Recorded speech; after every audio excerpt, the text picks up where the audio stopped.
नमस्कार, ड्रायव्हिंग भावामध्ये आपल्या सर्वांचं स्वागत आहे। या व्हिडिओमध्ये तुम्हाला बघायला मिळेल रस्त्यावरती ट्रॅफिकला लाईन लागलेली आहे। मधल्या लेनमध्ये एक व्हॅन उभी आहे। व्हॅननी सिग्नल दिला आहे लेफ्टला यासाठी। ट्रॅफिक लागल्यामुळे मला वाटतं त्याला लेफ्टच्या लेनमधून निघायचं होतं। सिग्नल सुद्धा दिलाय।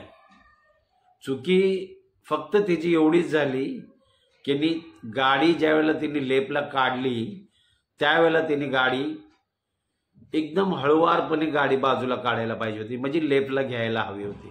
लेफ्टच्या सिग्नलमध्ये बघून त्यांनी गाडी बाहेर काढायला पाहिजे।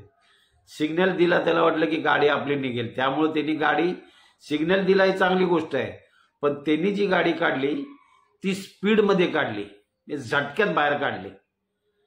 आणि लेफ्टला तो जो बाईकवाला आहे फॅमिली बरोबर, ॲक्च्युली तो एकदम लेफ्टलाच आहे, पण ह्याने गाडी स्पीडनं काढल्यामुळं त्याची गाडी पूर्ण लेफ्टला आली आणि तो बाईकवाला जाऊन त्या गाडीला धडकला।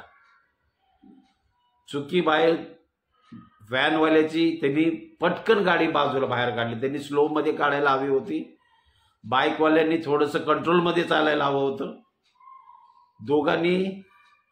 दोघे पण, त्याला पण घाय होते त्यांना पण घाय होते, त्या घाईमुळेच हा ॲक्सिडेंट झाला।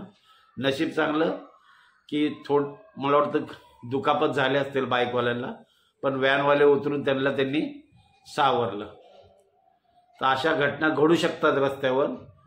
त्यामुळं इथे सर्वात मुख्य कारण आहे तो वेगच। तुमचा गाडीचा टू व्हीलर असो फोर व्हीलर असो, गाडी आरामशीरच चालवायला हवी।